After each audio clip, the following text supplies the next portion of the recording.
Hi, everybody. I see that already some people are wondering what Linda Stanley has to do with this whole theme I'm going for in tonight's live, and I'll save her for last, but believe me, she's going to fit when I get to that point. And let's see who all we have here. We've got Chelsea Sue, Heather Mack, Hapamami, Judy Johnson, and Donna Luzier. Hi, guys. Well, we'll just get into it. The theme of tonight's Wichita 603. Hello. The theme of tonight's is evil women, and thank you, Judy. Please do hit the like button when you come on in, and we will start with let's see, which evil woman shall we start with? I will pull up this one, and that is Jackie, or Jacqueline West. She is the wife of Trezell West, and the two of them have been charged with murdering two of their adopted children. They have or had 6 children, four adopted. They came to them through the foster system, but they were adopted by the time they were murdered. And they have 2 biologicals. And the little boys, known as Orrin and Orson West, since they were adopted, and the Wests changed their names from Sincere and Classic Pettis. And I won't get into the whole mess with CPS and how they ended up in the custody of the Wests. But the Wests reported the little guys missing a couple days before Christmas in 2020. And I believe it was 2020. Anyway, I ran a whole bunch of videos looking for the little guys and trying to raise awareness, etc.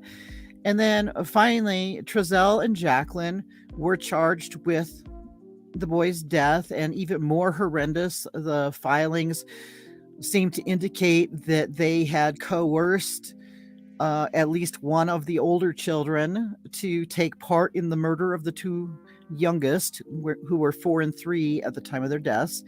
And then the family purchased a home in California City, California, which was a ways away from their home in Bakersfield.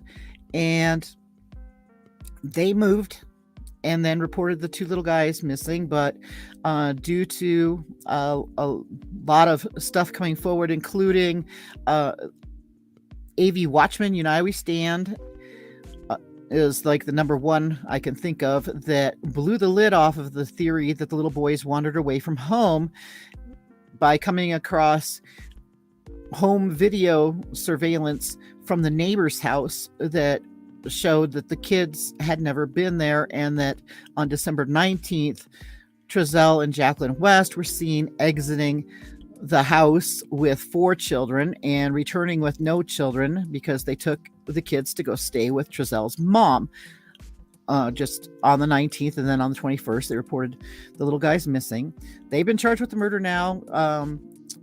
The whole thing, the arrest affidavit, etc., shows that it is believed that they murdered the boys at least 3 months prior to their move to California City. And the reason why I'm focusing on Jacqueline herself and not Trezell also in this evil women thing is that they're in it together. They're being tried together. And Jacqueline is the mother, and she is backing everything up. And what mom goes and adopts children only to go and kill them or have them be killed, and doesn't make a stink about anything, and just stays Bonnie and Clyding with the guy all through this whole thing. She has now lost all of her children, the 2 that are dead, and the other 4 are in protective custody. And this woman is evil because of causing the death of 2 of her own children. And the update is that her jury, her and Trezel's jury selection began on the same day as the jury selection for Letecia Stauch. They have their jury. It's 7 women and 5 men, and there are 6 alternates, and opening statements in their trial will begin on the 28th, and their trial is expected to go through June, sometime in June. And the reason why it's going to be so long is that Orrin and Orson, Classic and Sincere, their remains have not been found, and Trezel and Jacqueline have pled not guilty.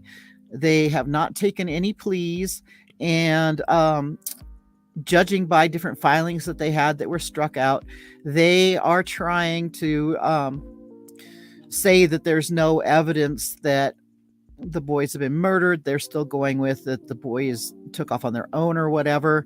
And it appears that one or all of their other children are going to be called to testify against them. And so that's that evil woman. Next evil woman is Letecia Stauch, and we know, I've been running lives and everything about it. Her jury selection, they now have 76 of the 110 jurors that they want to have for April 3rd, when the trial will begin. The morning session, they'll finalize that to 12 jurors and 6 alternates.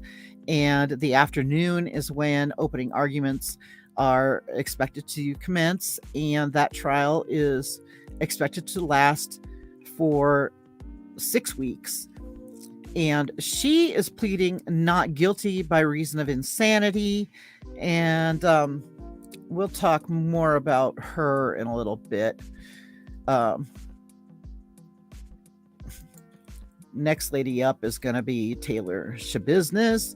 And I don't know if you've seen my Taylor Schabusiness video that I put up that was talking about her original crime, which is that she killed her lover, Shad Therion, while they were partying together. They were on a bunch of different drugs, and they were into bondage, and she killed him during that.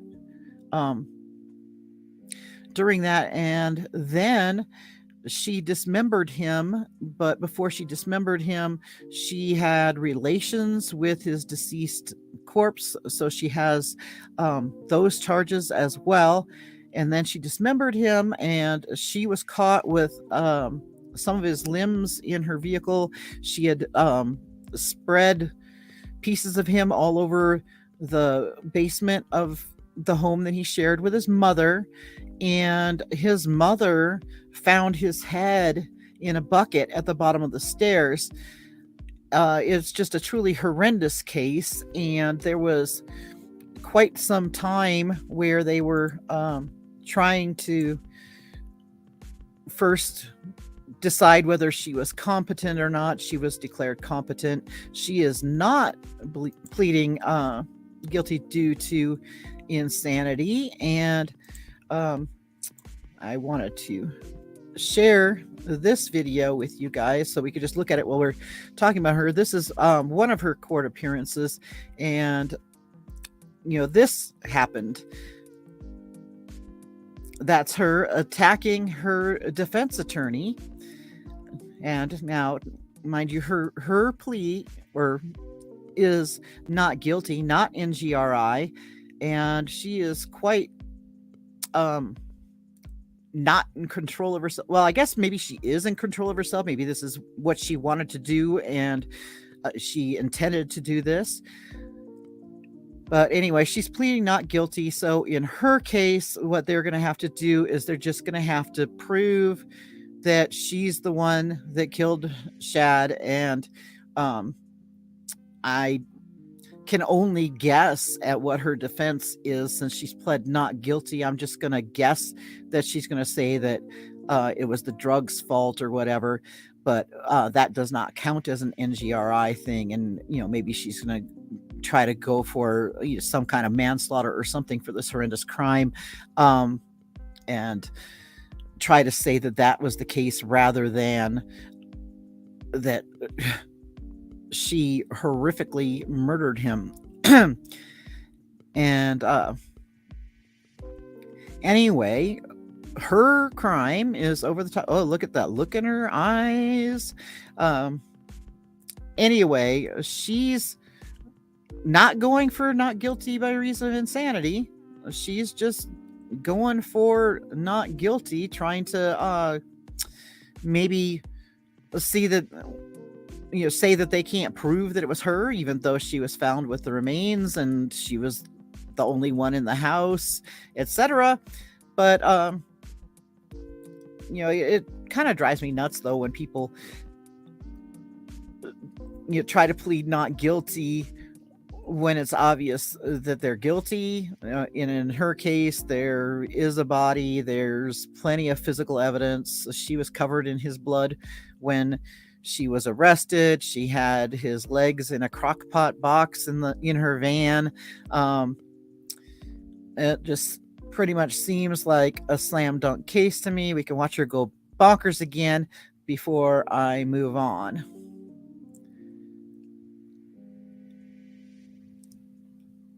Judge just hanging up, then whoa, and there she goes, and she's gonna get restrained. She's by her, she's just fighting away. And you know what, the first couple times I saw that, I thought that she was already barefoot, but I just saw her little orange gummy sandal things on the floor there. Bye Taylor. And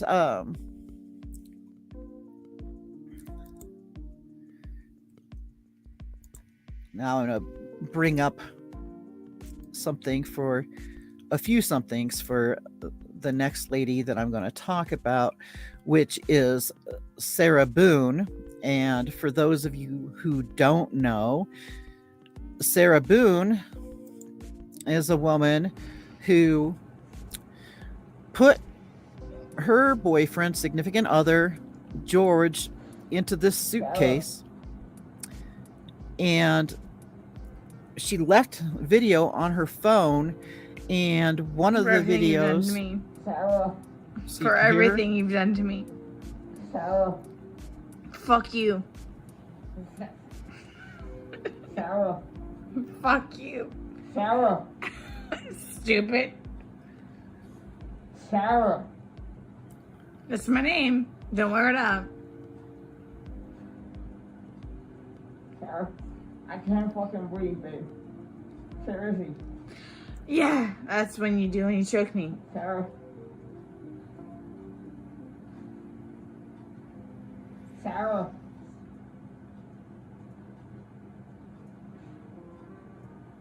Sarah. Anyway, the video is 2 minutes long, 2 minutes that he's begging to be let out, saying that he can't That's breathe. on you. Sarah, And, as you heard, she Sarah. swore at him. She told him that this is how she feels when he chokes her. Real ransom. I and- want to get video for it extra.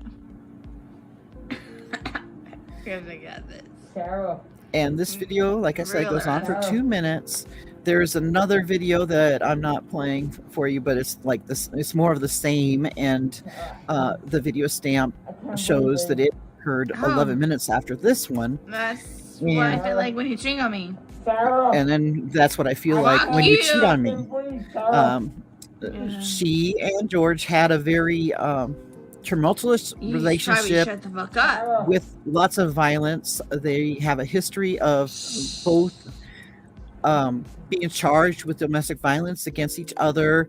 Whenever she would press complaints against him, she'd be the one that would bail him out the very next day. There was a lot of drinking in this relationship.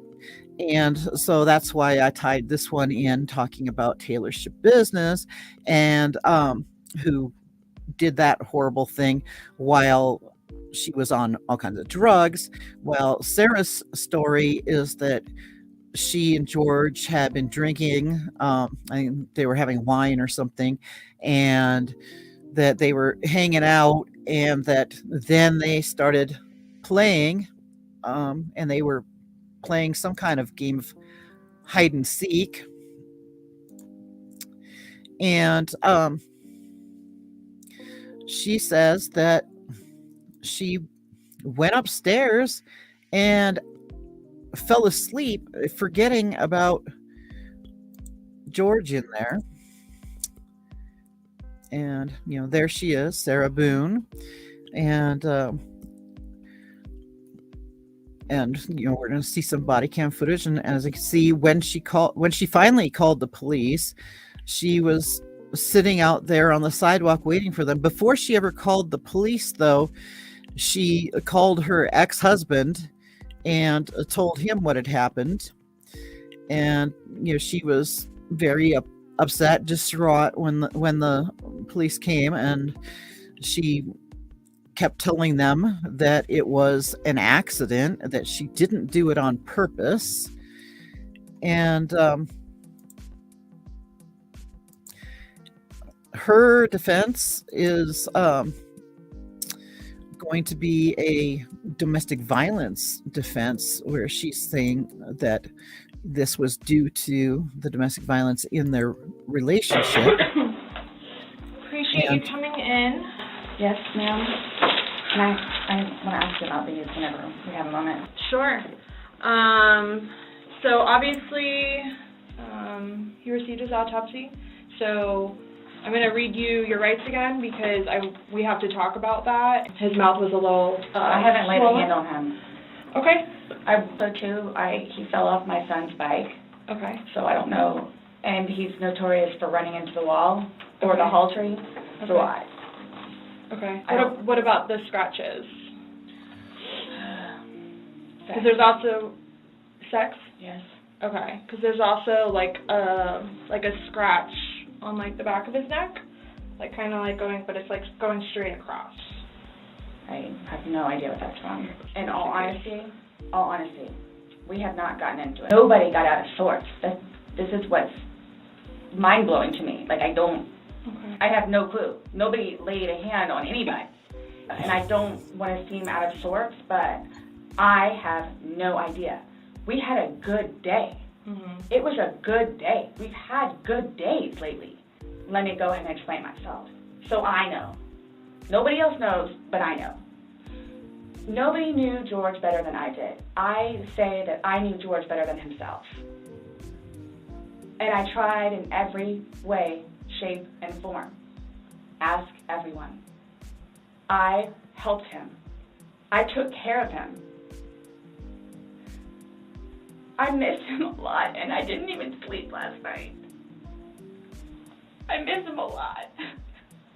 I mean, is there any chance it got to be too much for you and you couldn't handle taking care of him and I never stopped. trying to... I never stopped. That's what I'm here for. I never stopped. I'm here now because I'm still trying to help him.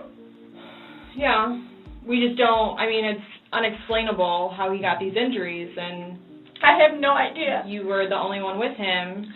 100% right hand to God. I have no idea how he got them. Nobody touched anybody. Nobody touched anybody. What are you It was talking a little while ago. But now you're talking about tension building up and that you need space. So have you been feeling that way lately, or No. Okay. No. Last time we talked to you, you had said that you put him in the suitcase, he had two fingers hanging out. And you I went flipped to him that- over.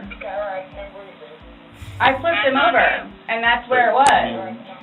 There's two different videos and a still picture where, yeah, it shows you flipping him in different positions and him saying that he can't breathe and you saying fuck So you. this is upside down. So in order for him to have gotten into it, It was flipped up. right, it was flipped up normal. Yes. Like as if you're packing something. So this is upside down. Guys, this is killing me right now. So this image is upside down, and then this small video that occurred 11 minutes later, it's flipped over the other way, closer to your dining room table. Okay. Now he's obviously still in there. So he didn't, how did it go from the back to the front? I flipped it. Okay. My plan was not to go upstairs and go to sleep, Well, that's what you did. Yeah. but not intentional. What made you all decide to do this? Made us decide to do this? Uh-huh. George is dead. You guys, I knew this was going to happen, You did? Okay. so I came Well, down we here gave- willingly. Yes, absolutely. We were trying to figure out what's going on. We're still trying to figure out what's going on. Unintentionally. Well, intentional or not, George is dead.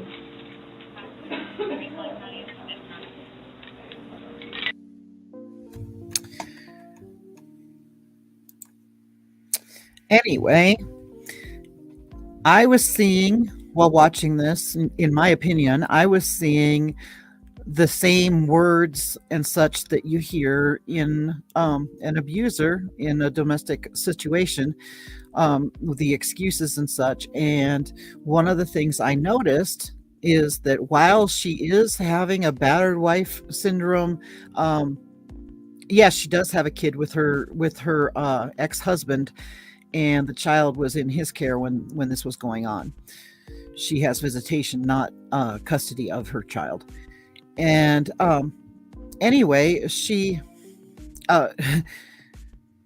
is using a battered spouse defense, and it is another kind of affirmative defense like the one that Letecia's doing. Letecia's going for not guilty by reason of insanity, while this battered woman syndrome is one that was made famous by a old movie a long time ago called The Burning Bed. And anyway, I don't really know much about that movie. My mom told me about it. And anyway, Elma, I think that's kind of a tricky question as to whether I think she's battered, because I think that they had a rough and tumble relationship. I think that they both were abusive to each other. Yeah, toxic relationship, and they beat on each other. And I think that this went way out of hand. I think she did get angry at him and got him to get into the suitcase, and then this all happened.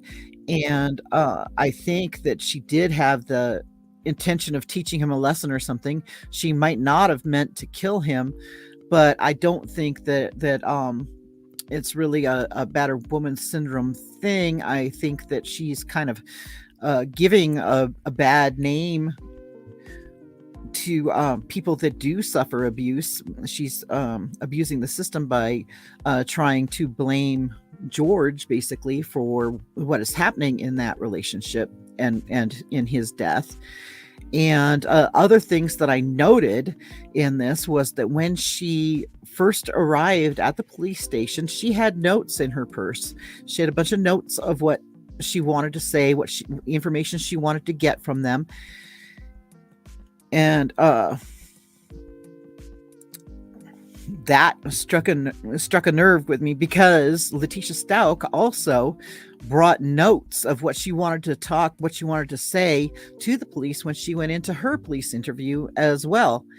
And in her arrest affidavit, it says that that basically never happens, that people dealing with an investigation don't usually bring notes, talking points and stuff. And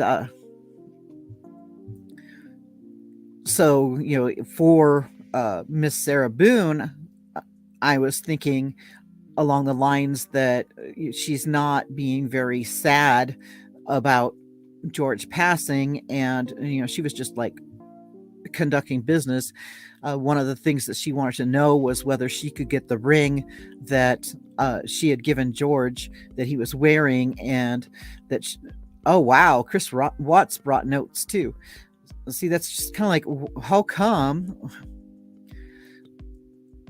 how come these people who go faking their reactions to the death of someone close to them, they go and bring notes. Oh, let me see, I'm going to say this, I'm going to say this. And I think that Sarah was not remorseful, was not sad, was not really broken up about what had happened to George, and she wanted that ring, and she got rather upset when they said that his ring was going to go to his family because they were his next of kin. So with Sarah and with Taylor, they've both done some crazy crimes that and Letecia's crime obviously was over the top crazy because of but not insane, crazy because of the overkill, the sheer meanness of what she did to Gannon, which is what I'm seeing in Sarah and what she did to George, with confining him in that suitcase, tumbling him around, mocking him, and just leaving him in there to go pass out. So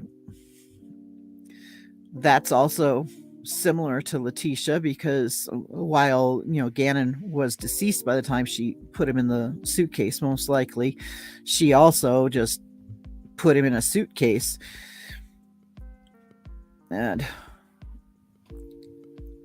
yeah, Elma, I also would love to see these creepy notes that they were writing to themselves, to remind them what to say and what point they wanted to get across in these interviews.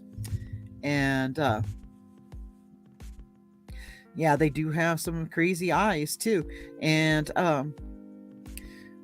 then I was gonna compare of course, Taylor is just going for not guilty by reason of insanity, and is not going for not guilty by reason of insanity. She's just going for not guilty. Jacqueline is just going for not guilty. Then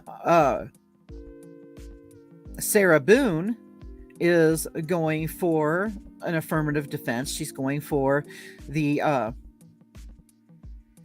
battered women syndrome, saying that which basically is one that says that because of having to put up with so much abuse, that at some point they snap and lash out to save themselves and ended up killing their partner. But you notice in part of that clip that I took from her interrogation, she was asked whether stuff had been building up, and she said no. And they asked the nature of the relationship at the time that this happened, and she said things were going good. And yes, Alma, claiming not guilty does cause them to oh, hello over here. Pleading not guilty does put off the end result. It also allows them to try to get a plea deal or something, and also it buys them time to look at the evidence against them and take their chances with trial. Because what I've been learning by watching Letecia's jury selection and stuff is that each part and Alma says, like Daryl Brooks delayed so that he could stay in the jail longer with more amenities, and it does keep them closer to home as well, because once they're in the prison system they could get transferred to anywhere. And the jail is more pleasant than prison, I imagine. And what I was learning from watching Letecia's jury selection and listening to the judge's instructions to the jury about what the jury needs to decide is that there has to be a burden of proof. There has to be beyond a reasonable doubt that things occurred, and then finding out that it's a stickler. The prosecution has to prove that it happened the way they say it happened in their opening argument, and that if they don't prove it, the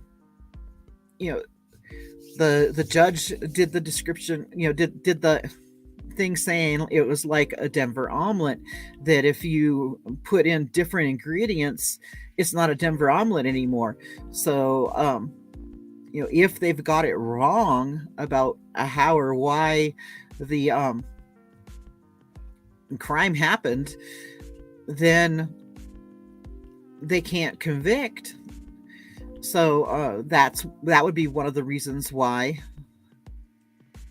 Oh no, Chica, somebody shot their husband on Facebook Live. That's another thing that's really bizarre. My daughter just told me the other day that there was also somebody that used a live stream to try to cover up murdering his girlfriend or something, where he made it seem like he was in a live stream, but he pre-recorded it and killed her during his live stream. And hi, Julie Bean, and everyone. Oh, and Alma's been here since the Morphew days, and that's going to come into play in a little bit. Don't worry about that. In a way, because of the relation to Linda Stanley. So anyway, that would be one of the reasons why they go to court. And it turns out that the defense doesn't really have to say anything. The defense does not, the legalities of everything is that the defense does not have to prove anything. The defense doesn't have to do anything, because legally you have this presumption of innocence. So if you go in there and say, I didn't do it, not guilty, then they have to prove, the prosecution, not the defense. Defense doesn't have to do anything. Prosecution has to prove that you did it, and when you did it, and how you did it. And they have to have all those pieces correct. And if they are proven wrong by part of it, then you're not guilty of the crime as outlined. Technicalities. There's so many technicalities. And then with Sarah Boone's affirmative defense of battered wife syndrome, the prosecution is going to have to prove that she was not a battered wife. And if they aren't able to prove that she was not a battered person, and that this was not the result of some kind of mental lapse or whatever due to being a battered woman, then she'll get some sort of lesser charge, not as culpable as if she did it just to be mean or whatever, even if she's, saying it was an accident or whatever. She would have less of a punishment, which is what Letecia's trying to go for in her whole deal, because she's pleading not guilty by reason of insanity. Then the prosecution has to prove that she was not insane when the crime occurred. And it doesn't matter whether she's sane now or whatever. They have to prove that she was not insane when she committed the crime.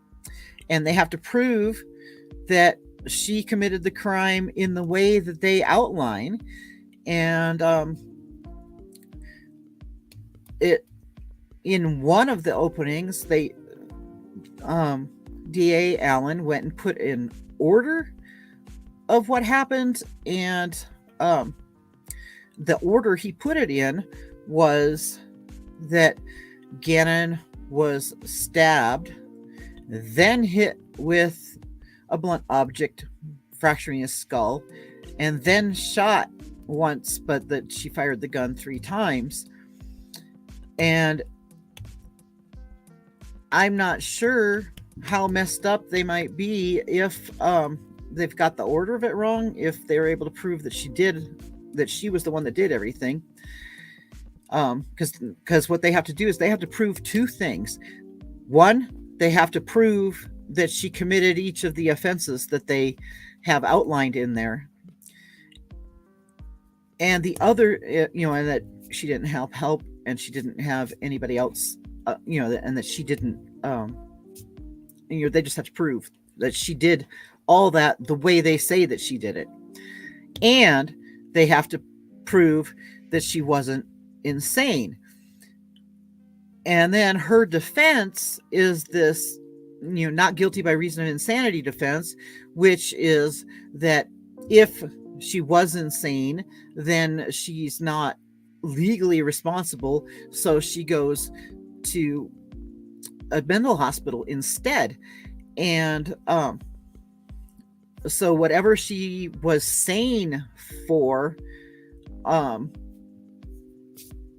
I'm not sure what happens, and I'm gonna have to look it up, because I'm wondering whether, if she was insane for part of it and not insane for part of it, whether she gets jail time once she's healed, once she's better, for the things that she did while sane. But I do know that anything that she did while insane, she would only go to the mental hospital until she was sane again.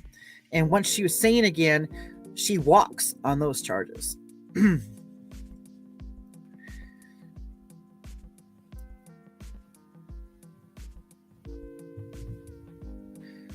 Judy, is there a storm or something where you are?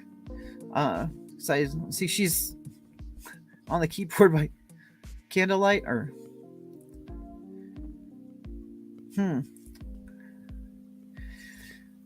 And the total possible jurors so far is 76. They're going for 110. And the judge is saying that he thinks it'll go Tuesday at the most for the jury selection part. He's totally confident that they're going to have 110 on, ready to go on April 3rd. And on April 3rd, then in the morning session, they will go through that 110 and pick out 12 jurors and 6 alternates.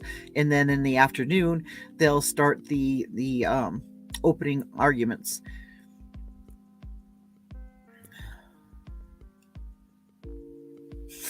Thank you, Reichart. That's so sweet. Oh, and someone hit a pole near Judy. Hopefully they get that fixed soon so that she can have lights.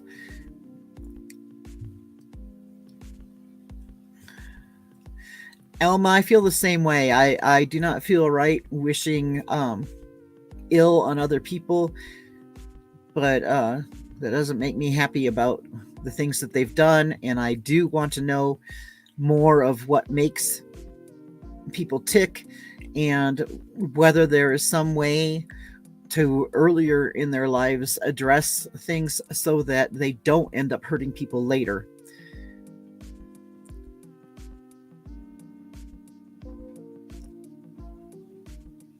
And I do hope that they let the pregnant lady go home, because it could be quite bad for her health and her pregnancy.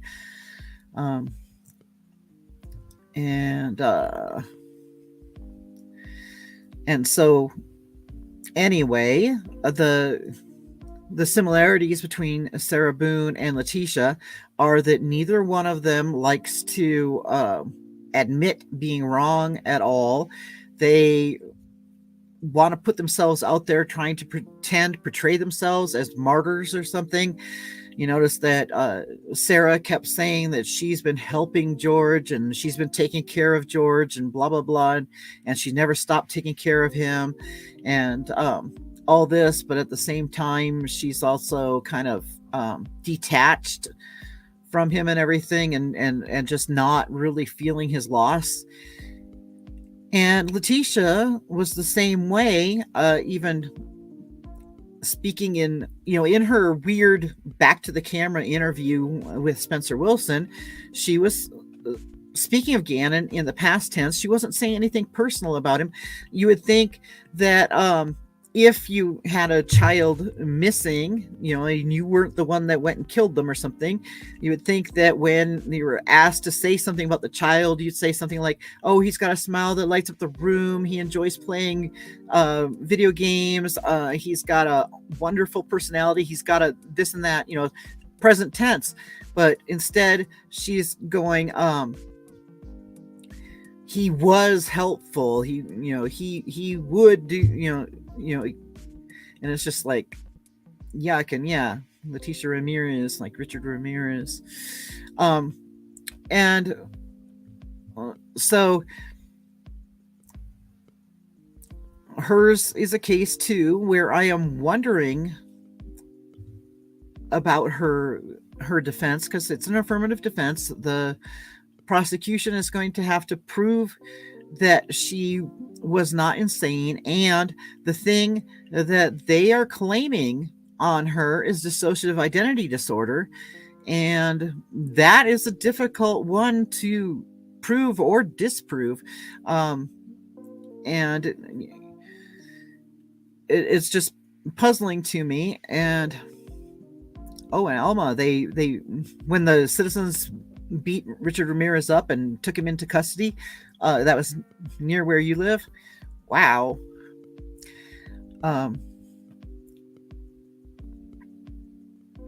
And mental illness is not contagious, but narcissism is different. And see, those things, those personality traits and stuff are not, even if they are a diagnosed mental illness, they're not necessarily insane per the legalities of insanity.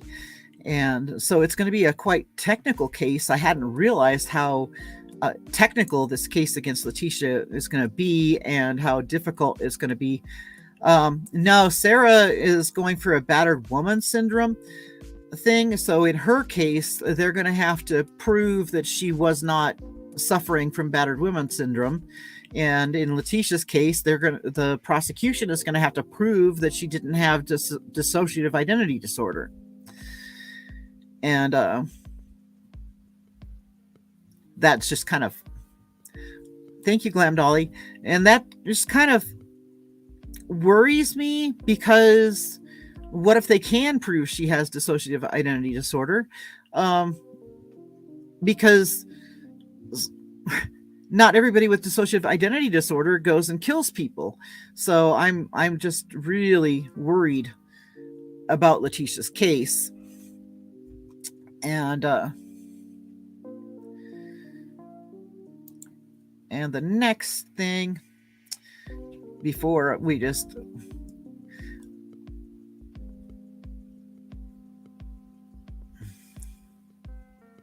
all right, Los Angeles and scariness. So we will talk more about that in a bit as I go. And Glam Dolly, I do think that Letecia is going to try to throw Al under the bus, and his affairs and stuff like that. She's going to want to try to get those in there, but it also appears that she's probably going to try not to take the stand, not because she doesn't want to. I think that there's no prison after hospital. I'm curious. Not even if you were sane, like when you were disposing of the remains, but not sane when you killed the person. Okay. And Letecia's trial is going to be streamed, and I'll be streaming it as well. And I don't know yet what the deal on Sarah Boone's or Taylor Schabusiness is. I'm going to be following both cases and finding out stuff and talking about them. But streaming Letecia's. I know that Jacqueline West's is not. I think that somebody's going to televise the opening arguments and the verdict, but the stuff in between is not going to be televised at all. And so, speaking of the technicalities of the cases and what all goes into those defenses, then we go to what I was going to talk about, which everybody was wondering how it fit in, and that is Linda Stanley. And let me find my folder and get it open up so I can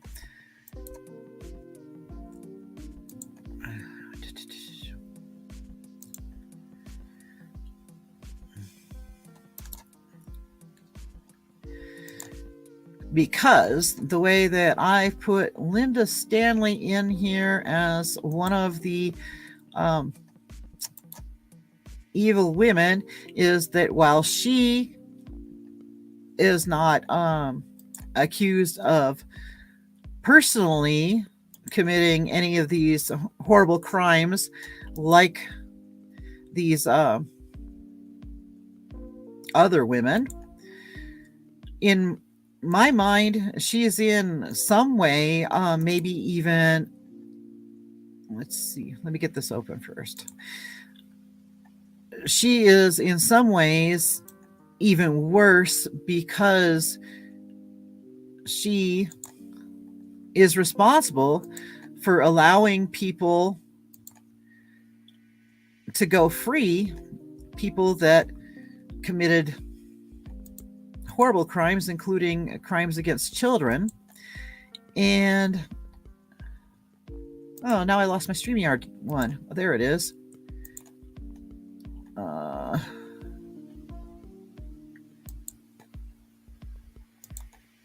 Okay. It is not coming up. Oh dear. So I'll just have to read to you. Maybe I'll find you a picture of Linda Stanley. No, I'll just talk to you. Because for some reason it's not pulling up because I have more than one what do you call them? I have Google and I have Chrome and I have Mozilla, and apparently my PDFs are all opening on Mozilla and my StreamYard is over on my Chrome tab, and so I'm not able to get it imported into my StreamYard here so I'll just read to you. First off is that way back on October 9th of 2020, which is before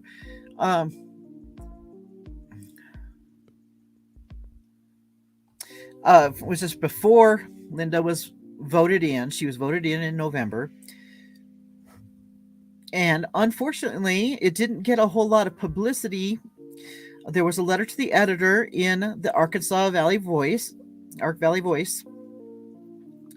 And I'll read it to you. October 9th, 2020. Dear editor, if I said that I was a police officer for several years and I learned my values, including honesty, from my father, who was a farmer and a Marine, would this influence your opinion of me in a positive way?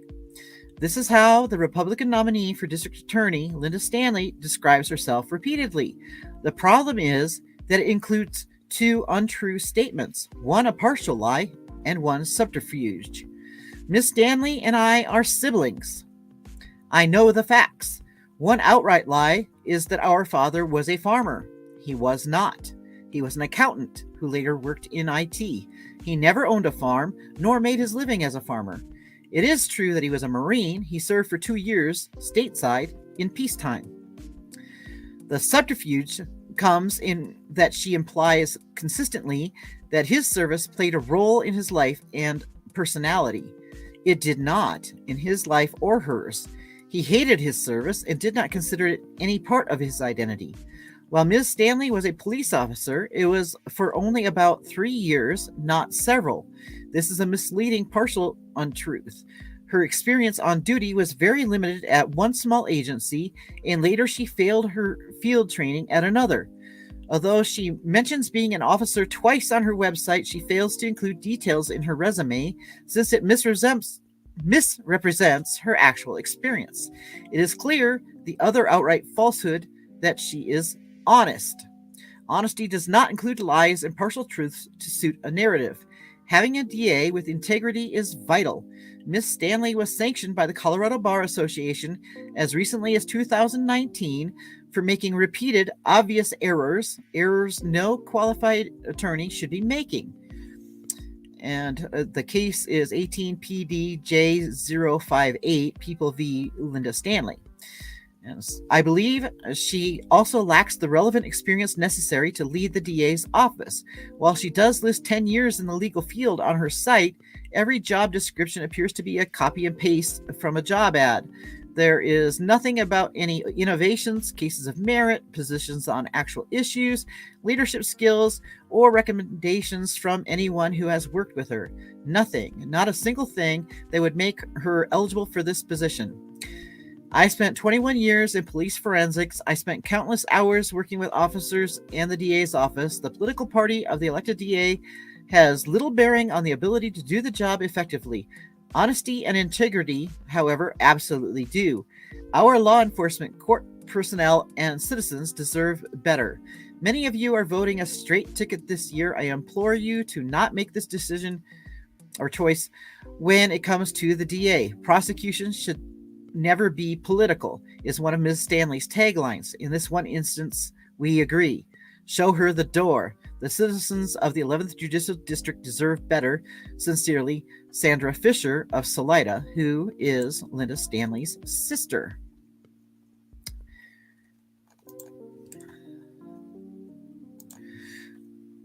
So, what do you think of that? And yes, she'll be facing Michael Allen soon. And they are investigating her on several fronts. And the next thing I was going to point out is that the case that I cited to you guys before, which is People of the State of Colorado versus Joseph Tippett, where Joseph Tippett requested a dismissal of his murder in the first degree charges as a sanction for the violation of the court's orders, which the 11th Judicial had a continuing practice of not getting discovery to the defense, and that is exactly what happened. Yes, Linda Stanley's siblings busted her, and they were doing this even before she was elected. They were trying to get people to know what exactly this woman is like, and I have been discovering that she did the same things and actually got fired of her job in Pueblo when she was an assistant district attorney. And it just she was incompetent in that position as well, and that's one of her previous jobs that she used to get herself into this office. And yeah, the judge in Idaho had to take the death penalty off the table because as a sanction against the prosecution.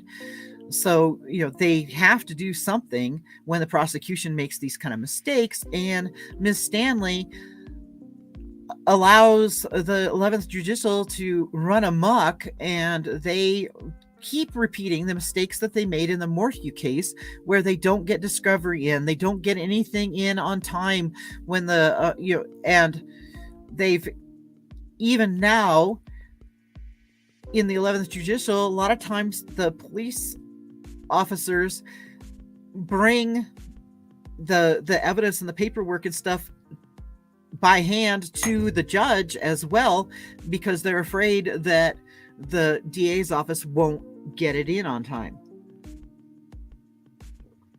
And anyway, that Tippett case that I was telling you about cites many other cases that got dismissed or had other sorts of sanctions because of Linda Stanley's 11th Judicial not getting discovery in. So, over and over and over again, there have been people that essayed children that had their charges dropped because they didn't get discovery. There have been murderers who had their charges dropped because they didn't get discovery.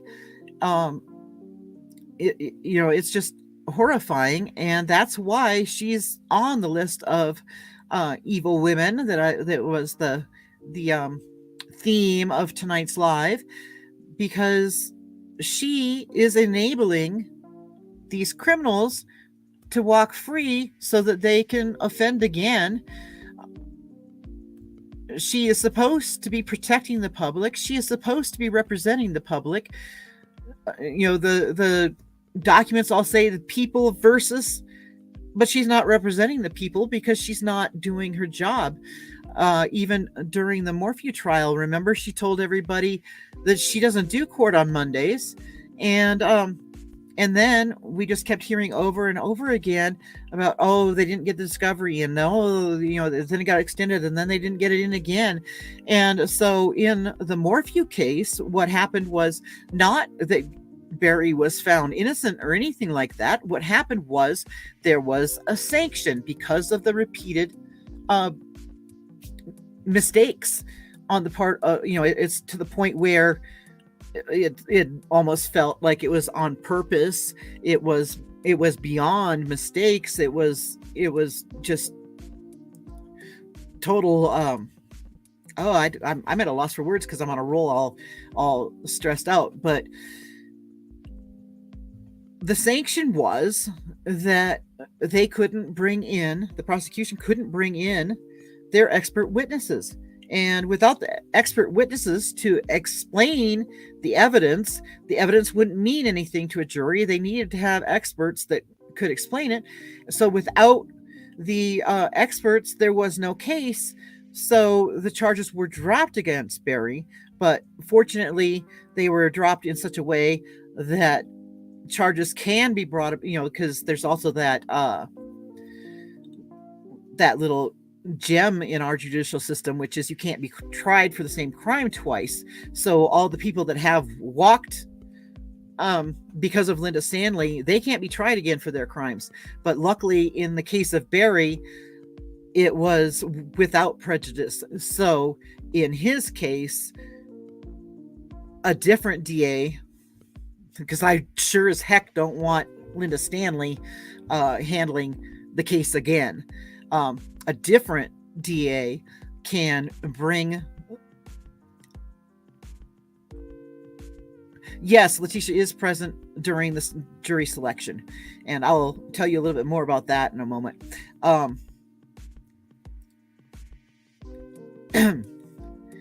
And that's that.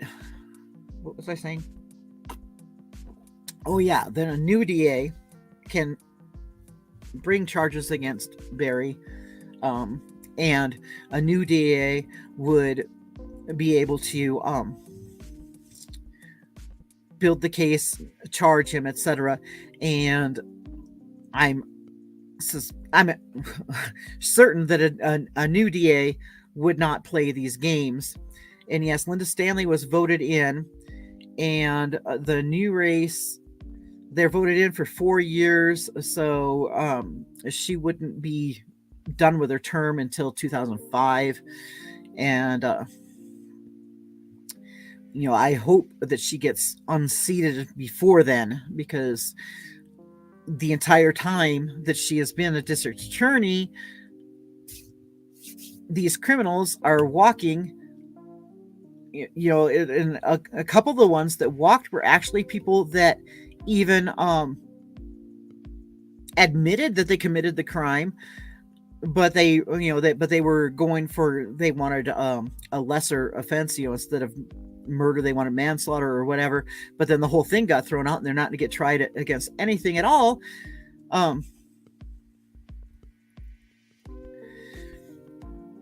And the mountain lions. So anyway, that's how Linda Stanley is on the list of evil women, because she makes these repeated mistakes, I guess you could call them, but basically she's either incompetent or she just doesn't give a rat's poo about anything.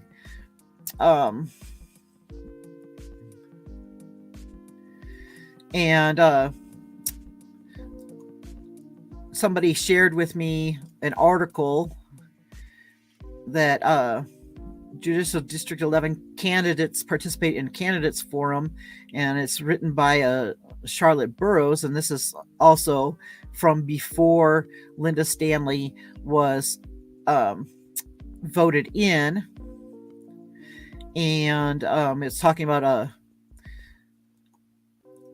let's see, what is it called? Judicial District 11 candidates Linda Stanley and Tom Letecia fielded questions during a Facebook Live Judicial District 11 Candidates Forum on June 1 in Republican headquarters. In a closing statement, Letecia continued taking pot shots at his opponent, Stanley, claiming he was the more qualified candidate for the position of district attorney. Being the district attorney is important, he said.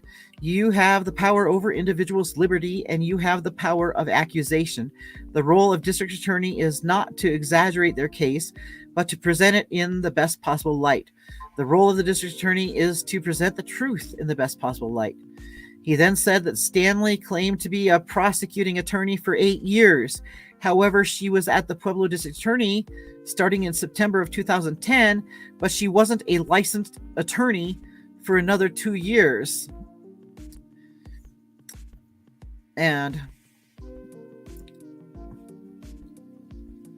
then it says until January 2016, that's 5.5 years.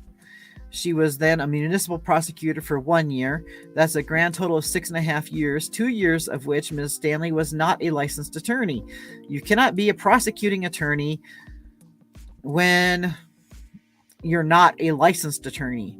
Ms. Stanley is grossly exaggerating her experience. At best, she has 4.5 years of experience as a licensed attorney, prosecutor, and that's not what she's telling the voters, and that's not what she's telling this community.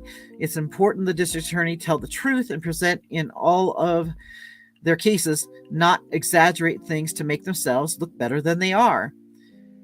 And he continued the attack with presenting a claim that she had been censured by the Colorado Supreme Court Regulatory Council. She cannot win this election against a Democrat, Letecia said. But anyway, she ended up being the candidate, and Stanley said all the information about the complaint is on a website that she set up. I had a complaint from one client, not two, in 2017. She said, due to other circumstances going on in my life, I decided not to fight that.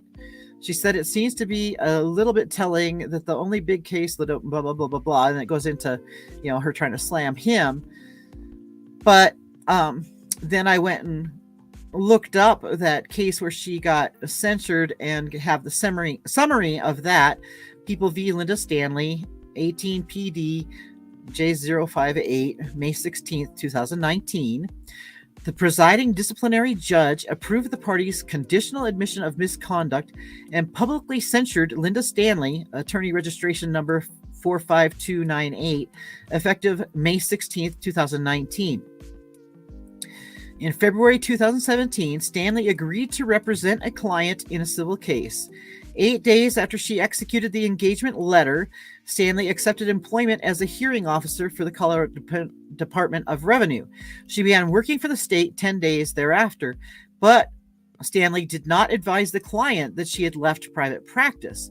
Instead, Stanley sent the client a past due invoice assessing late fees. When the client learned of Stanley's new position in April of 2017 from a third party, the client asked Stanley about her new employment. Stanley merely replied that the client owed fees and stated that she would find substitute counsel. When the client had not paid the invoice by April 30th, Stanley threatened to send his account to collections and told the client that she could not in good faith refer his case to another lawyer. In June 2017, Stanley's client expressed concerns to the court about Stanley's representation. By this time, a 3-day jury trial had been set in the case. The next month, Stanley attempted to withdraw from the client's case, but her filing was rejected due to errors in the caption and in improper form. Incompetence there, guys. And she tried the same month to file another motion to withdraw, but that motion also was rejected, this time because she filed it in the wrong court. More incompetence, guys. And she did not successfully file a motion to withdraw until August of 2017. As of August 2017, Stanley had not given the client actual notice of her intent to withdraw. The client filed a pro se motion to terminate her representation, and the court set a hearing on the motion for October 2nd, 2017. Stanley failed to appear, however, so the court ordered her to personally appear at a hearing set for late October 2017. Before that hearing, Stanley filed a response to the court's order in which she revealed numerous client confidences. 3 days before the hearing, the court considered Stanley's response and granted her motion to withdraw. Through her conduct, Stanley violated Colorado RPC 1.3, a lawyer shall act with reasonable diligence and promptness when representing a client. Colorado RPC 1.4A3, a lawyer shall keep a client reasonably informed about the status of the matter. Colorado RPC 1.6A, a lawyer shall not reveal information relating to the representation of a client unless the client gives informed consent. And Colorado RPC 1.16D, a lawyer shall protect a client's interests upon termination of the representation, including by giving reasonable notice to the client. And then it goes on and it says this case file is public. So, anyway, Linda Stanley has this long history of being completely incompetent. And speaking of incompetence, another 2 cases that got dropped due to her mistakes were 2 guys with the last name of Neely. And I'm not sure which one was which, so I'll just tell you. One is Neely, Neely, and one is Neeley. She got the 2 cases mixed up, and she let one case, which was for SA of a child, she let that sit in her office for 2 years, not pressing charges against him because she thought it was for theft and domestic violence, which was what the other Neely was. And so both Neelys ended up having their cases thrown out. And the one Neely, she didn't bring charges for 2 years on him because she lost his file somewhere in the office. And then once they did bring charges, that ended up being dropped because of more of this failure to do discovery and timely things. She didn't give the defense the kit, the evidence from what was done to the kid, and so it was thrown out. And then there was a complaint against her about that, obviously, because the family of this child is very upset that not only did she leave this offender on the streets for 2 years, able to re-victimize the child, then her mistakes caused the case against the offender to be thrown out. And when she responded Yeah, and then once she responded to it, she was citing the case for the other Neely over and over again. Oh, I did this on this date, blah, blah, blah. But it was the wrong one. Just like when she tried to respond to the case of the client that sued her, reported her for being a bad / incompetent / butthole of a lawyer.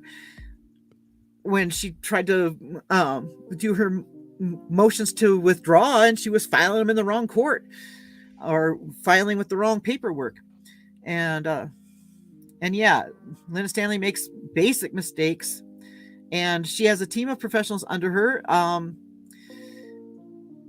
And I think that her staff also needs to be looked at with a magnifying glass or whatever, so we can find out what is going on with them. But she is their boss, so maybe afraid of being fired or whatever. But it's her job to make sure that they do their job. She's supposed to be on top of everything, but she's saying she doesn't do court on Mondays, and she's like turning homework into the wrong class. She's like totally out there. And that brings my personal experience with her, which is that she is very unprofessional, and I was intimidated by her. She scared me. She contacted me on Facebook and stuff, and she was using her position and her power to intimidate me. And this was during the Morphew thing, and she got me thrown into the mix. Got me set up to where I had people threatening me and contacting me and everything, because then Barry Morphew's attorneys used her communication with me in some of their filings against her, and my name was in there and everything, and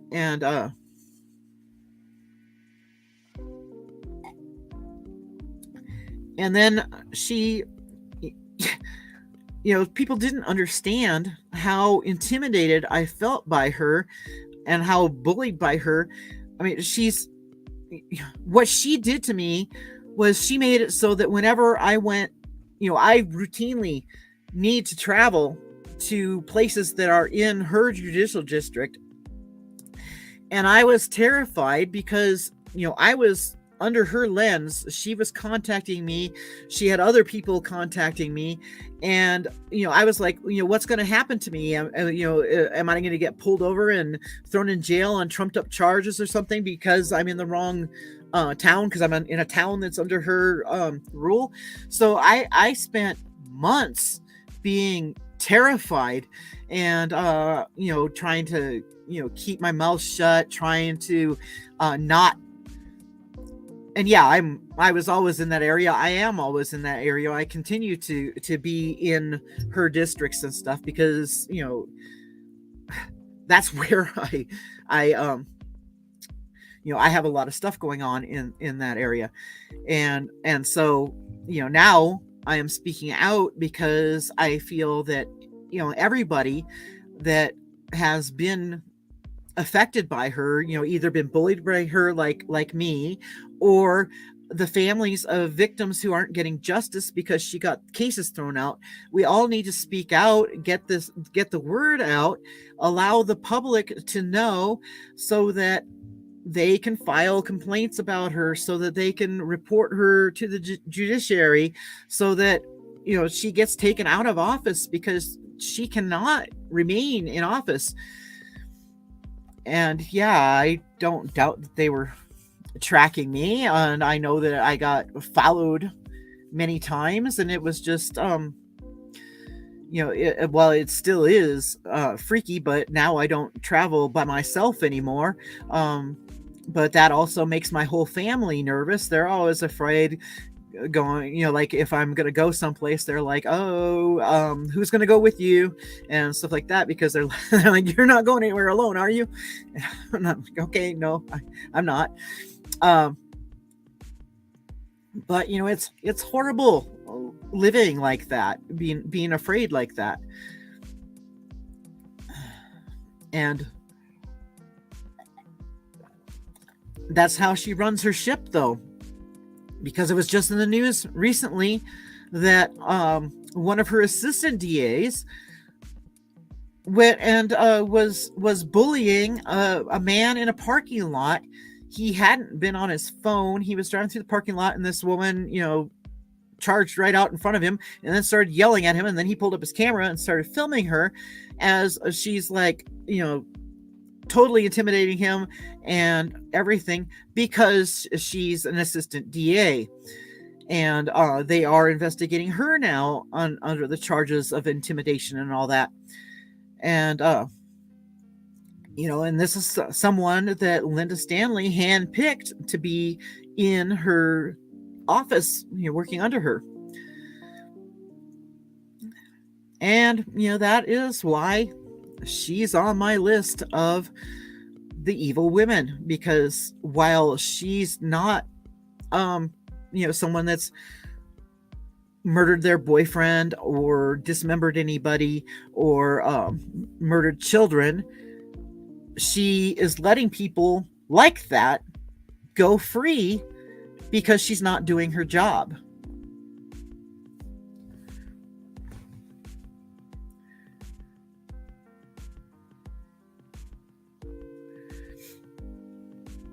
And now I'm going to go look at the chat and see anything else that you guys might want to talk about.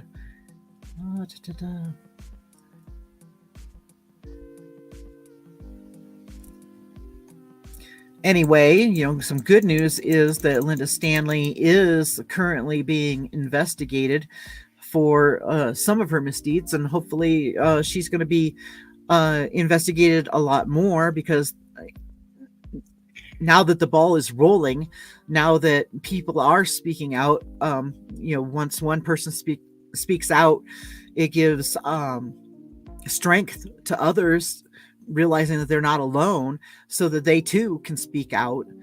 And hopefully we can be the change together by spreading the news, spreading the information, and providing people with the information, because obviously she was able to snow the constituents who voted her in. She was able to make them think she was somebody she wasn't. She was able to make everyone think that she was a diligent woman who would uphold the law, would follow the rules, and she is not.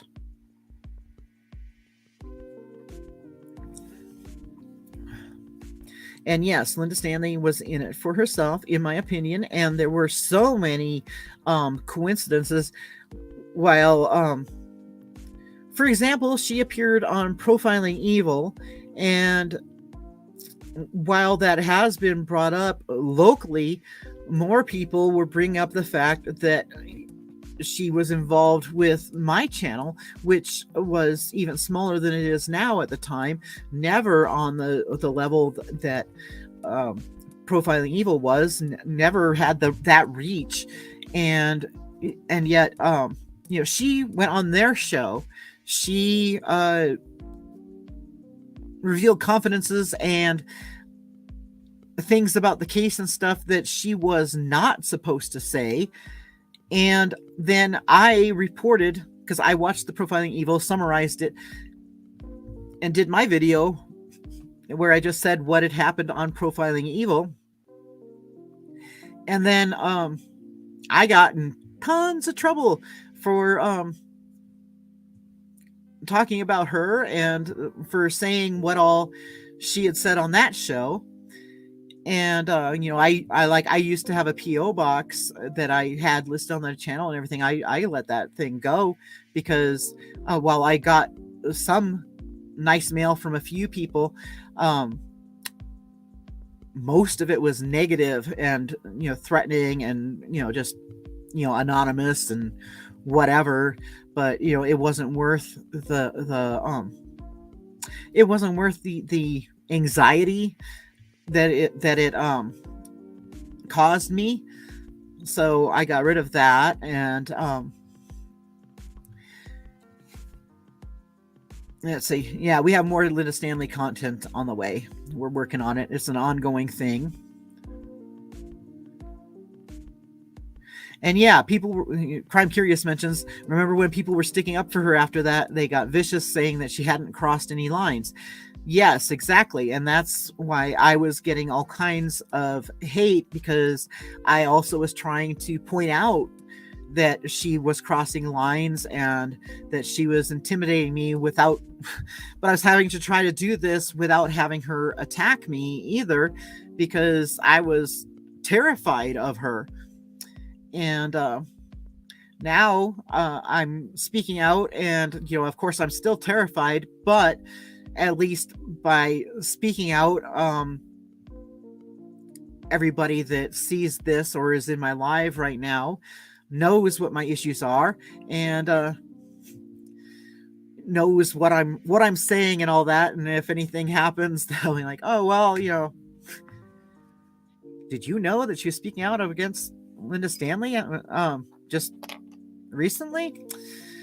So and yeah, I love Martin and I love how he put the clowns on around Linda Stanley's name up there. Martin is an awesome person and one of the big brain people.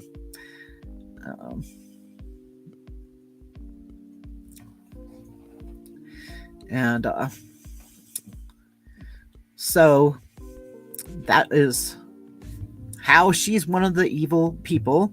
And also her misdeeds as the prosecution, the district attorney, is also part of what led me to study more, besides hearing what Judge Warner was saying in the courtroom about what a juror needs to pay attention to, what is evidence, what is not, and all that. It just it dawned on me how technical the judicial system is. I used to think it was clear cut. I used to think it was like, okay, somebody's either guilty or innocent, and they're going to go in there in court, and everybody's going to tell the truth and all that. And then I found out that lawyers don't have to tell the truth, and that the opening arguments are not evidence. The opening argument should tell you what the case is going to be and what evidence the prosecution is going to bring. And the defense don't have to prove their defense. The prosecution has to prove that the defense is wrong. It's just all technicalities, and then finding out things like that. How am I trying to word this? Just realizing that there are technicalities that somebody can get walk on a crime for and stuff, and it's just like, oh boy, makes me watch these. I'm going to be watching these cases even closer now that I realize that there are all these technicalities. And Crime Curious, it would be interesting to know how much money was made with that particular episode on Profiling Evil. And she actually appeared on their show more than once, and kept saying that whatever she said or did was perfectly fine. And she said that to me as well, because I voiced concerns when she was contacting me and everything, and I was like, can you even be saying this? And she's like, I'll be the judge of what I can say and what I can't say, and I'm the DA, I know what I can say. And I was like, guess what? She doesn't. And Linda Stanley needs to be charged on a courtroom stand. And yeah, she just kept being on Profiling Evil, and you know, she was totally into the whole publicity thing, obviously. And you know, I don't believe, you know, she tried to tell me that it was just a coincidence that Barry happened to be arrested the day that you know, she was dressed like Starsky, basically, you know, with her jeans and her leather jacket and everything, being all cool, making her press. But I think she knew, and that's the image that she wanted to have on there. And also Dateline and stuff like that, or 48 hours, I don't know which show, but you know, one of those law TV show things was in town, just happened to be in town when Barry got arrested. I think that there were, you know, I can't prove it, but I think that there was leaks, you know, because also the guy I don't like, it won't say his name, but he's got his own channel that is TIR, and you know, he was on hand too. So Alice says she was going to make a comment about that jacket, but she held back. Well, I'm not holding back. And Glam Dolly, I don't know what her salary is, but I can tell you that it is way more than what she's worth. And yeah, she was fangirling actor Paul Michael Glaser, who played Starsky in the television series of Starsky and Hutch. And it was just like, what? And yeah, Martin pointed out, oh, you know what? I don't know why I haven't been highlighting anybody's stuff. You know, I'm new to this, you know. Anyway, she argued in the posts on Profiling Evil. She was in there basically verbally brawling with people for having opinions. Yep, that is exactly the person I was talking about, Donna. She leaked information to them. She wanted to be on there. And Judy, yep, it was 3 times. And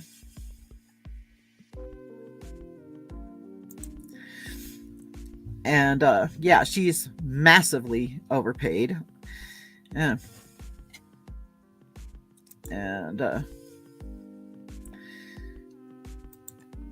yeah.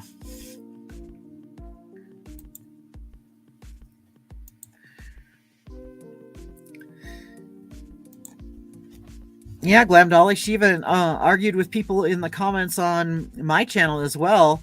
And it was just outrageous. I left him up for a couple days, but then I took him down after that because, you know, she was, at first I was leaving him up because I was like, people will see her for what she is. But then after a couple days, I went, wait a minute, you know, she is picking on people that are on my channel. This is supposed to be a safe place. And so then I took Linda Stanley's comments down because this is not a place to, I mean, we can disagree on this channel. You know, don't get me wrong about that. We can disagree. We can have different opinions about everything. But we don't attack each other. This is a safe place.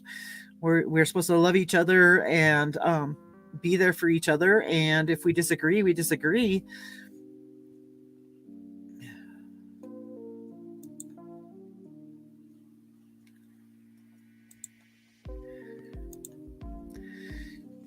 And yeah, everybody was so excited when Linda took office because we thought that she was going to get something going on in the Morphew case. We also thought there's another case in Salida, a woman named Beverly England. The case is decades old. She was a mom, and she happened to be having an affair with a married man. And one day she went and met the wife of the married man in a park in Salida to talk things out, and she was never seen again. And years later, remains were found on Mount Schabusiness, and more remains a few years after that. And it wasn't until 2018 that the remains were positively identified as being Beverly England's remains. And, they were positively identified. We knew who the last person to see her was. We knew that her family mentioned that this woman had gone back that day, that she had had blood on her. She had been messed up and stuff. And she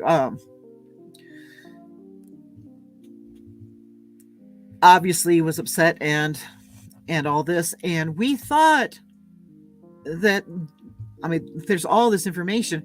We were certain that Linda Stanley was going to file charges in that case also, and bring some closure to Beverly England's children, who are now adult people.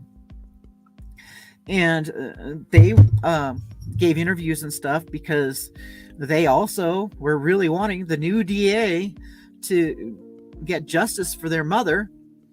And Sheriff Spazey even was excited about pressing charges, and then that never happened.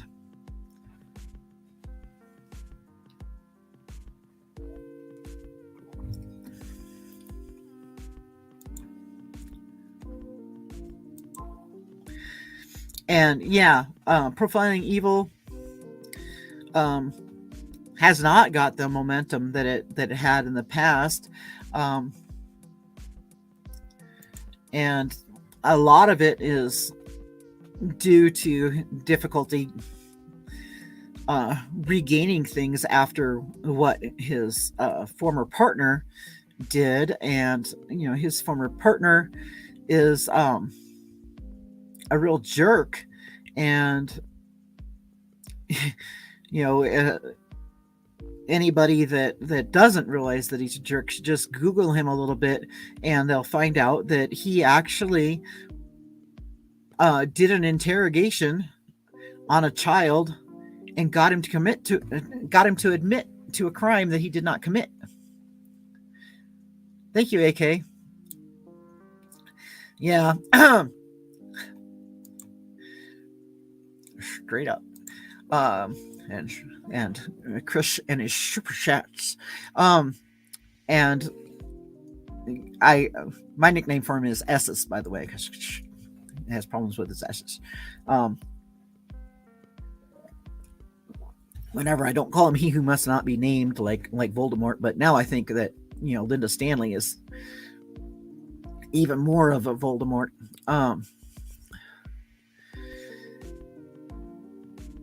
And Glam Dolly, that's one of the things that sticks in my gullet over this Linda Stanley thing, is that not only is she not getting justice for Suzanne Morphew, she's also not getting justice for Beverly England.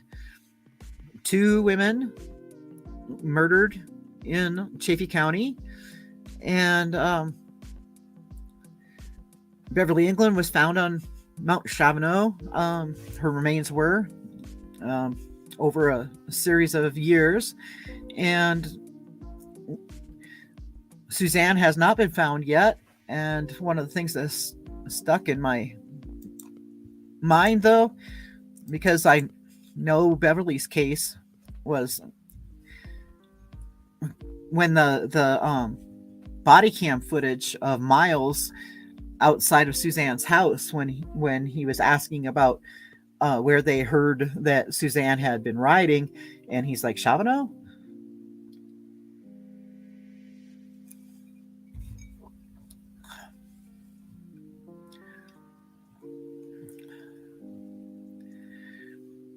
And yes, the super chats. And Linda failed Suzanne. She's failed all these families whose people that perpetrated against them have walked free due to mistakes on the part of the DA.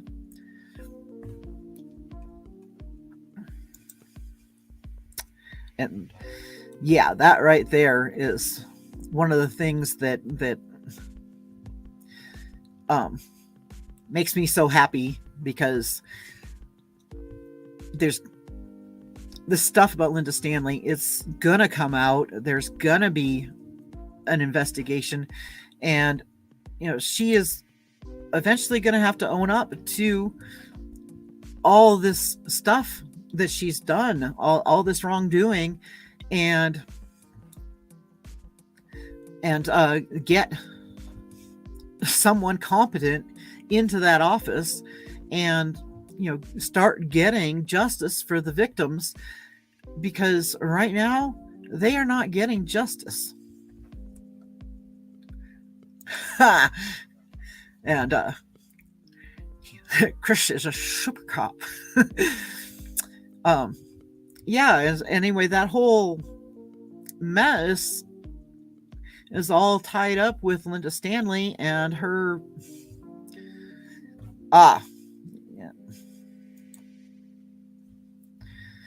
Linda Stanley is making Colorado look bad. And Glam Dolly says, I wonder if Stanley's been caught for anything criminal. Wouldn't put it past her. And I feel like she should be charged as an accessory to all these crimes that she has allowed. I know it probably isn't possible, but all these crimes where she's allowed the perpetrator to walk, and because of double jeopardy, they're not going to be tried for those crimes. I feel like she is an accessory. I think and in the case of where she didn't press charges against the offender against a child, and the child continued to be harmed, I think she should be responsible for that.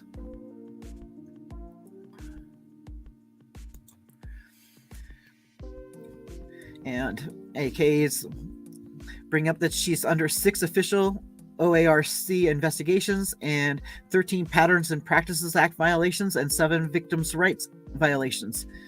And she's toast, and she can't become toast fast enough for me. She needs to be toast like yesterday. And yeah, special prosecutor is needed.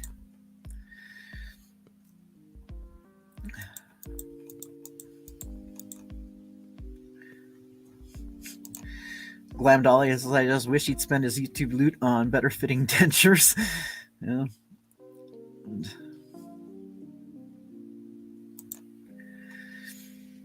Alma says any and all cases should be reviewed while she's been in office. And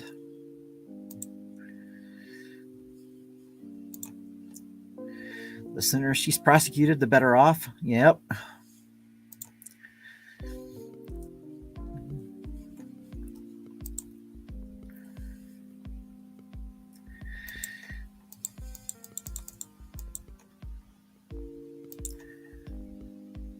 And Elma's saying, why is she still in office? And, what am I missing? And I guess just time and the way things get tied up in courts and stuff, it takes forever. And this is a one that I forgot to even mention that and AK's bringing it up.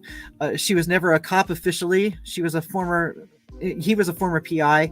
She was, or she was a former PI. I don't know, but he says so much to say, and yeah, I've had a couple different people sending me information, including the fact that she failed her post, which is a cop's exam thing. She failed it when she tried to do that, and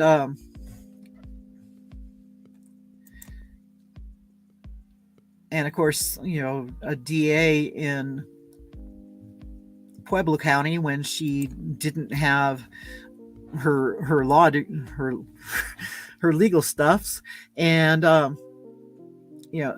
okay, she was a PI. Okay, thank you, Martin. Yeah, I was give it up. And let's see.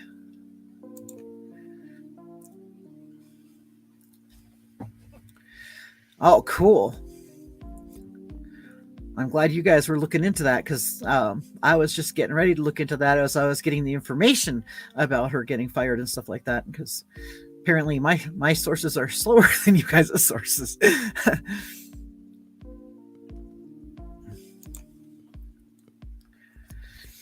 And yeah.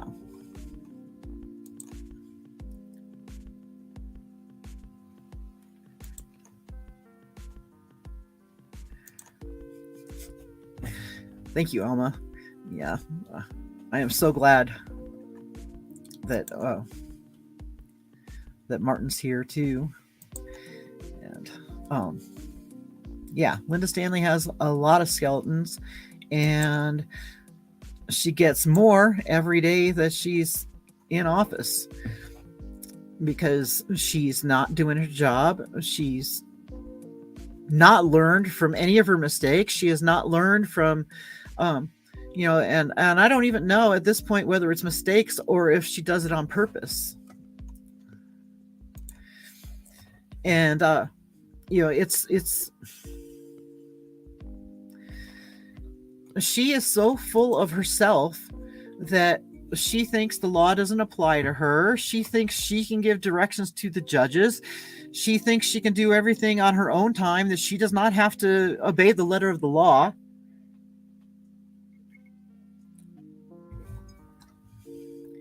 No, Glam Dolly, Miles is the boyfriend or former boyfriend of Macy. And it's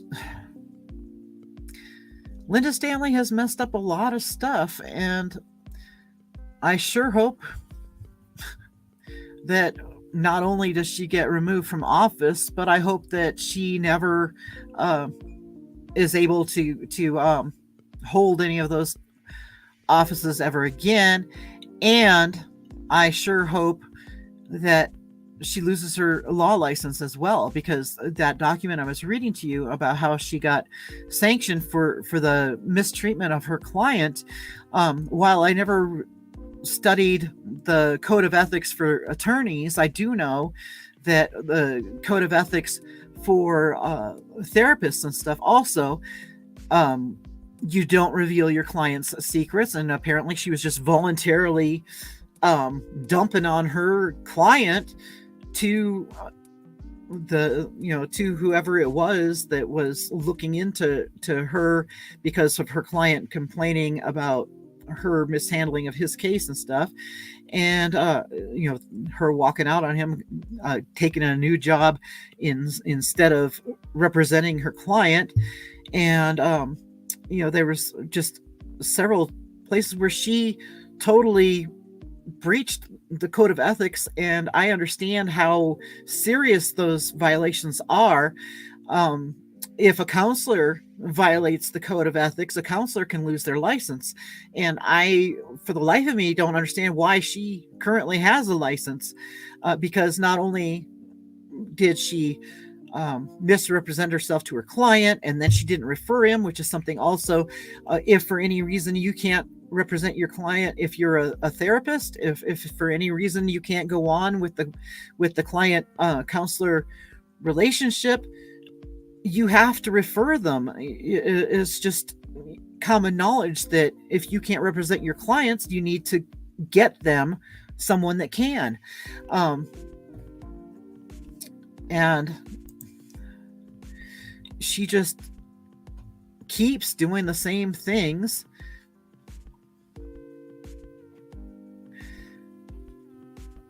And then Alma mentions that she could have told the court that she was meeting with a client or something on Mondays, but she didn't. She just said, I don't work on Mondays. And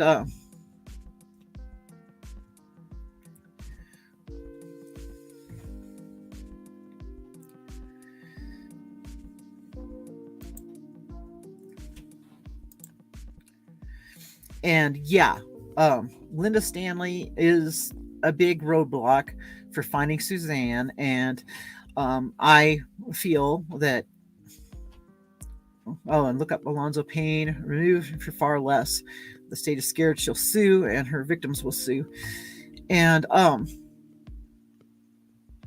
I think that the state better stop worrying about that and get her out of office and go ahead and pay the victims and stuff, because it's on the state too. She's in a state office.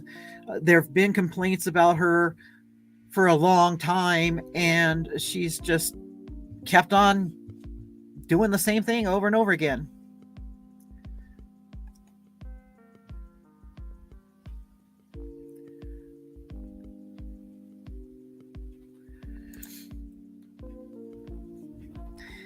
And, you know, I felt so alone when she was intimidating me, and, you know, and I'm not proud of how scared I was.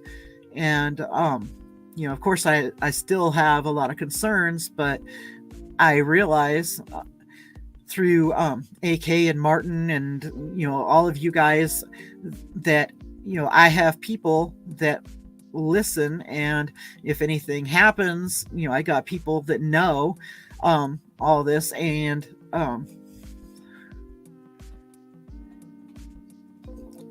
you know, I'm speaking out, and you know, and now other people are too, and even before I started speaking out, other people were speaking out, and it just needs to all come to light.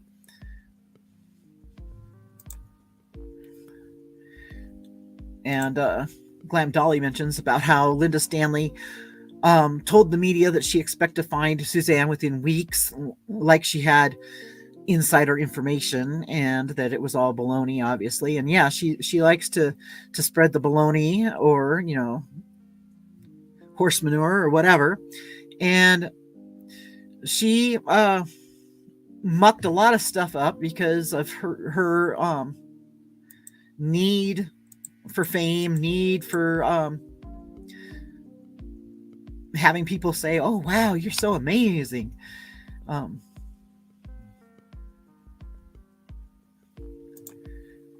And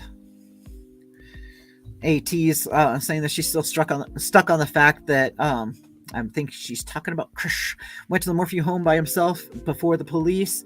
And yeah, that to me, you know, there was so much that told me that that Linda Stanley was leaking information. She was being very unprofessional. She was compromising the investigation from the beginning.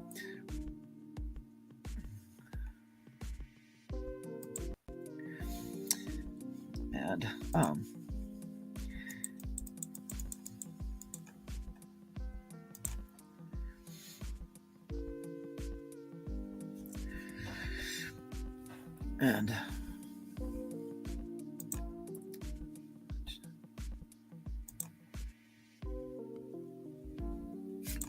wow, I can't keep up with all these comments.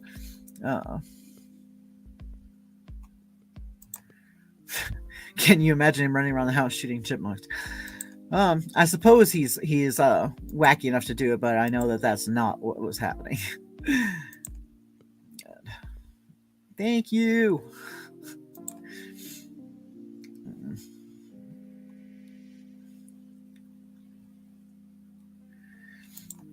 And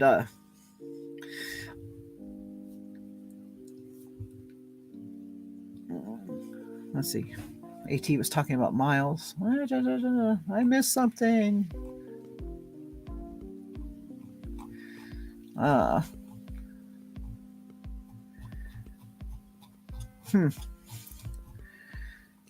There's so much there, huh?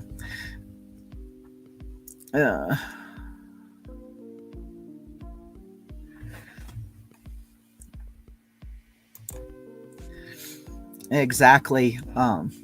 Glam Dolly.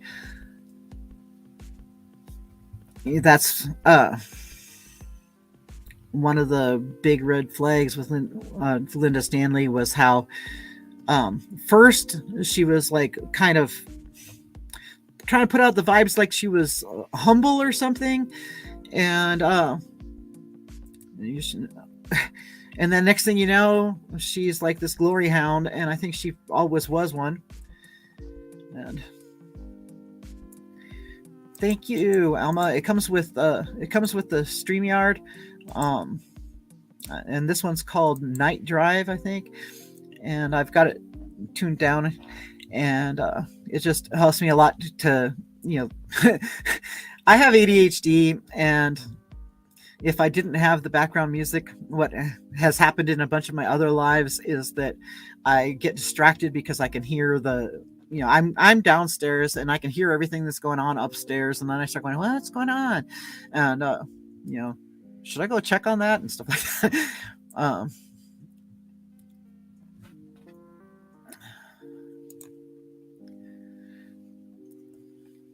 Thank you, Reichart. And it's like hubby is reminding me that I don't do this YouTuber thing very well. And he says put the like and subscribe thing up there.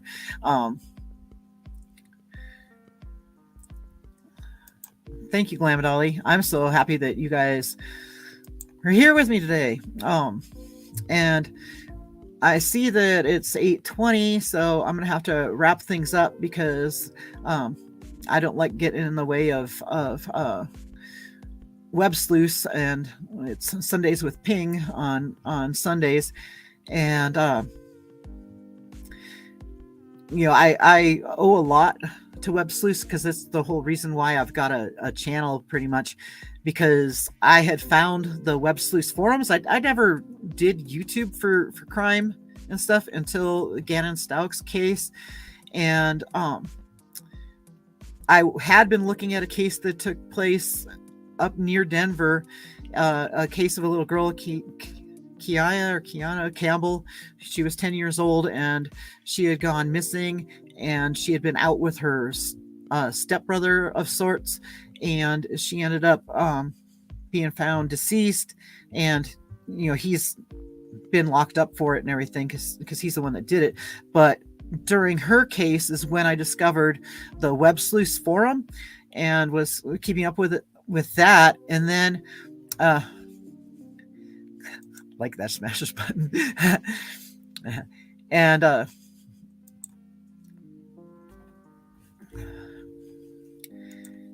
then when Gannon went missing, I went and looked and saw that he was on that he was also on the Web Sleuths forums, and I was reading the Web Sleuths forums, and then I saw people were asking about the different places that came into play in the case, and so then I was like, well, I'm right here, so I went and did videos on that, and that's how this channel became a true crime channel.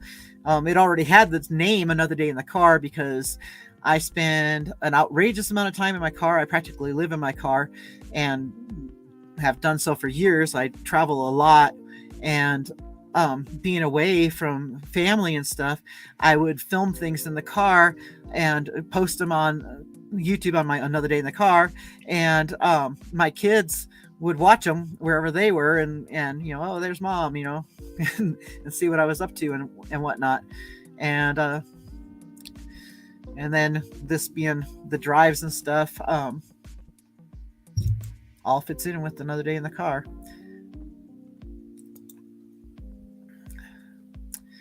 So thank you everybody for being here, and I'm gonna get going. I love you all. Good night.